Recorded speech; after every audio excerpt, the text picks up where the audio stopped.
চোটের ধাক্কা কাটিয়ে টানা 3 ম্যাচ পর মাঠে ফিরলেন লিওনেল মেসি। বদলি হিসাবে নেমেই দেখালেন কেন তাকে বলা হয় ফুটবলের মহারথী। ক্যাভালিয়ারের বিপক্ষে যোগ করা সময়ে অসাধারণ এক গোল করে ইন্টার মায়ামির জয় নিশ্চিত করলেন এই আর্জেন্টাইন মহাতারকা। মেসিকে দেখার জন্য জামাইকায় ছিল এক অন্যরকম উন্মাদনা। সাধারণত 3000 দর্শক ধারণ ক্ষমতার মাঠে খেলে ক্যাভালিয়ার, কিন্তু মেসির জন্যই ম্যাচটি সরিয়ে নেওয়া হয় 35,000 দর্শকের ন্যাশনাল স্টেডিয়ামে।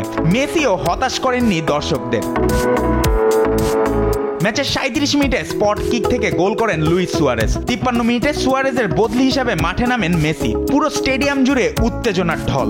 ম্যাচের যোগ করা সময়ের 2য় মিনিট, যখন মনে হচ্ছিল 1-0 গোলেই শেষ হবে লড়াই, ঠিক তখনই সান্তিয়াগো মোরালেসের পাস ধরে ডিবক্সে ঢুকে মেসির দারুণ ফিনিশিং। বল জালে আর স্টেডিয়ামেও তুমুল উল্লাস।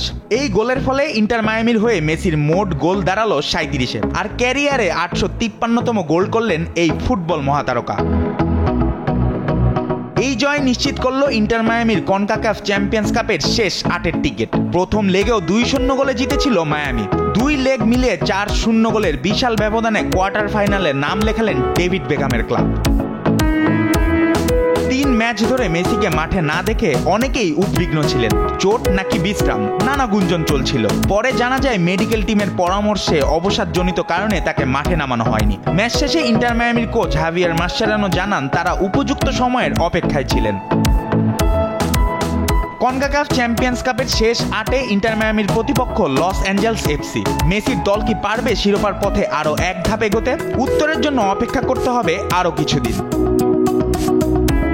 জুবাইর নূর, স্পোর্টস ডেস্ক, দেশ টিভি।